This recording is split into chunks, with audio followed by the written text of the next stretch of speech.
समय की बात है। सूर्य, चंद्रमा, मंगल, बुध, बृहस्पति, शुक्र, शनि, राहु और केतु अर्थात यह नवग्रह एक स्थान पर एकत्रित होते हैं। परस्पर वाद विवाद होने लगा कि हम लोगों में सबसे बड़ा और श्रेष्ठ ग्रह कौन है। सभी अपने आप को बड़ा मान रहे थे। कोई भी अपने आप को छोटा कहा जाना पसंद नहीं कर रहा था। बहुत तर्क वितर्क के पश्चात भी जब कोई निर्णय नहीं हुआ तो सभी ग्रह आपस में उलझते हुए अपने विषय के प्रति गंभीर होकर देवराज इंद्र के पास पहुंचे जाते हैं और बोलते हैं, हे इंद्र, आप सब देवों के देव हैं। हम सभी ग्रहों में मतभेद हुआ है कि हम सब में सबसे बड़ा कौन है और कौन छोटा। आप इस बात का फैसला कीजिए। राजा इंद्र सारी बातें सुनकर तुरंत समझ जाते हैं, किंतु उन्होंने कोई जवाब नहीं दिया। फिर वे बात टालने की कोशिश करते हुए बोले, मुझ में इतना सामर्थ्य तो नहीं है जो आपके छोटे और बड़े का निर्णय कर सकूं। मैं अपने मुंह से कुछ नहीं कह सकता, पर हाँ, एक उपाय है। इस समय भूलोक में उज्जैन नगरी के राजा विक्रमादित्य सबसे पहले अच्छा और न्याय करने वाला राजा है।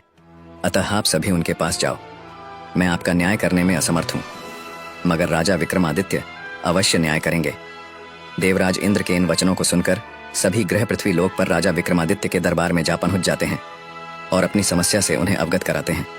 राजा विक्रमादित्य उनकी बात सुनकर अत्यंत चिंतित हो जाते हैं और उन्हें कोई जवाब नहीं सूझता है। वह शांत रहते हैं।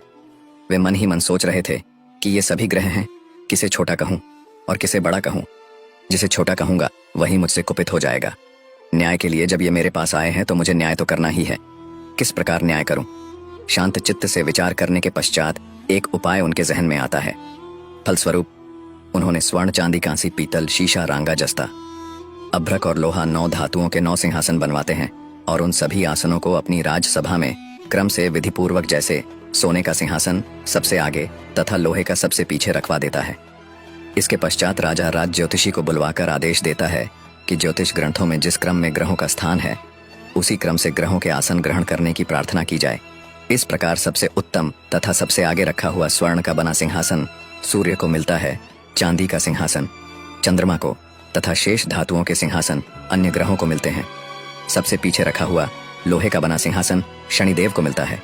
राजा विक्रमादित्य की इस बात को अपना अपमान समझते हुए शनिदेव क्रोध से लाल हो जाते हैं। उनकी भ्रुकुटियां तन गईं, जबड़े भींच गए, मुट्ठियां भींच गईं। फिर वे आग बबूला होकर क्रोध में बोलते हैं, हे मूर्ख राजा, तू मेरे पराक्रम और मेरी शक्ति को नहीं जानता।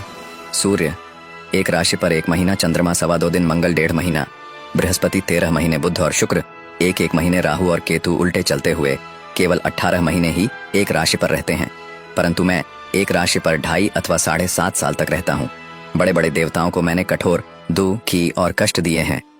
राजन, ध्यानपूर्वक मेरी बात सुनो। मर्यादा पुरुषोत्तम भगवान रामचंद्र पर जब मेरी 7.5 आई तो उन्हें राज्य त्याग कर वनवास को जाना पड़ा था। रावण पर 7.5 आई तो राम और लक्ष्मण ने लंका पर आक्रमण कर दिया था। उसकी सोने की लंका जल गई और रावण ने अपने कुल का नाश कर लिया था। हे राजन, अब तुम भी सावधान रहना। विक्रमादित्य ने कुछ सोचकर कहा, हे शनिदेव, मैंने अपनी बुद्धि और विवेक के अनुसार जो उचित न्याय सूझा वह मैंने करने की कोशिश की है। अब जो होगा वह भी देखा जाएगा। मैं आपकी धमकी से नहीं डरता हूं। जैसा मेरे भाग्य में होगा वह तो भोगना ही पड़ेगा, चाहे अच्छा हो अथवा बुरा हो। राजा का न्याय सुनकर सभी ग्रह तो वहां से खुशी खुशी चले गए, मगर शनिदेव क्रोध में भरे हुए नाराज होकर वहां से चले गए। कुछ समय तो ऐसे ही बीत गया, मगर कुछ समय बाद राजा विक्रमादित्य पर शनि ग्रह की 7.5 का प्रवेश होता है। शनिदेव ने अपना प्रभाव दिखाना शुरू कर दिया। शनिदेव घोड़ों के व्यापारी का रूप धारण कर अनेक सुंदर घोड़े साथ ले राजा विक्रमादित्य की राजधानी उज्जैन में पहुंच जाते हैं। जब राजा ने घोड़े के सौदागर के आने के बारे में सुना तो उन्होंने अपने अश्वपाल को सुंदर और शक्तिशाली घोड़े खरीदकर लाने को कहता है। घोड़े बेहद सुंदर और शक्तिशाली थे। अश्वपाल उनके दाम सुनकर चौंक पड़ता है। उसे गहरा आश्चर्य होता है। उसने तुरंत राजा को खबर देता है। अश्वपाल के कहने पर राजा ने घोड़ों को देखा और एक अच्छा घोड़ा देखकर उस पर सवारी करने के लिए चढ़ जाता है। राजा के घोड़े पर चढ़ते ही घोड़ा तीव्र गति से दौड़ पड़ता है। फिर घोड़ा राजा को लेकर एक घने जंगल में पहुंच जाता है तथा वहीं राजा विक्रमादित्य को अपनी पीठ से गिराकर अदृश्य हो जाता है। उसके बाद राजा ब्यावान जंगल में भूखा प्यासा इधर उधर भटकने लगता है। राजा के हाल बेहाल हो जाते हैं। भटकते भटकते बहुत देर बाद राजा एक ग्वाले को देखता है। ग्वाले से निवेदन करने पर ग्वाले ने प्यास से व्याकुल राजा को पानी पिलाता है और एक नगर का रास्ता भी बताता है जो उस स्थान के पास में ही था। उस वक्त राजा की अंगुली में एक अंगूठी थी। राजा खुश होकर ग्वाले को वह अंगूठी देता है और फिर शहर की ओर चल पड़ता है। राजा नगर पहुंच एक सेठ की दुकान में जाकर बैठ जाता है। राजा खुद को उज्जैन का निवासी और बी का नाम बताता है। साहूकार राजा को उच्च घराने का समझकर पानी पिलाता है।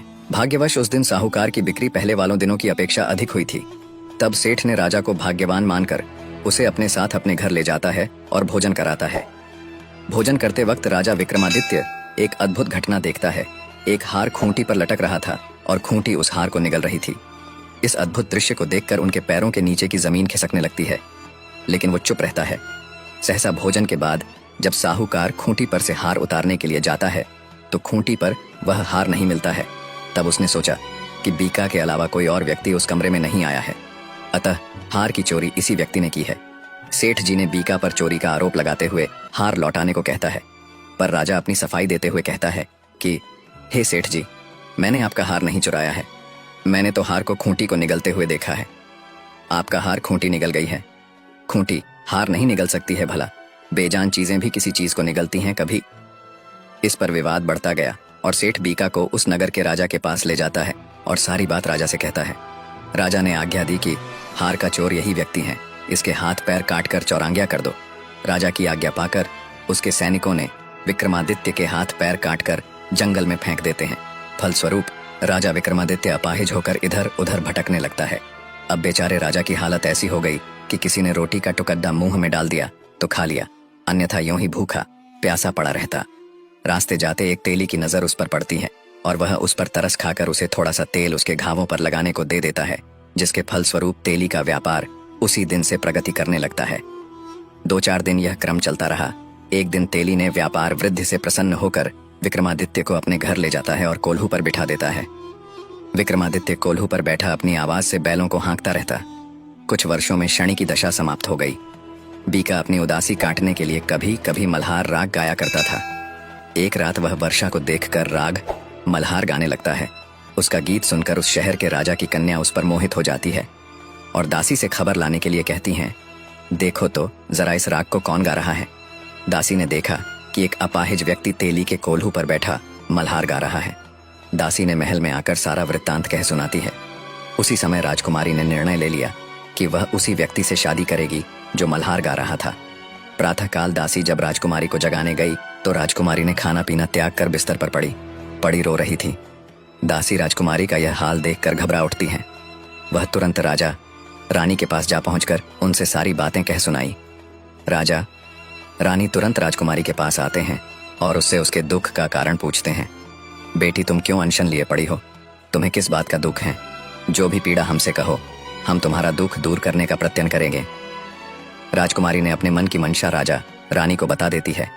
बेटी, वह अपाहिज चौरांगिया है, तेली के कोल्हू के बैल हाँकता है। वह भला तुम्हें क्या सुख देगा? तुम्हारा विवाह तो किसी राजकुमार से होगा। मेरा कहना मानो और अपनी यह जिद छोड़ दो। मगर राज अपनी जिद पर अड़ जाती है। राजा रानी के अतिरिक्त परिजनों ने भी राजकुमारी को काफी समझाते हैं, मगर राजकुमारी नहीं मानती हैं। वह अपनी जिद पर अड़ी रहती है। उसने कहा, यदि मेरा विवाह उस व्यक्ति के साथ नहीं हुआ तो मैं अपने प्राण त्याग दूंगी।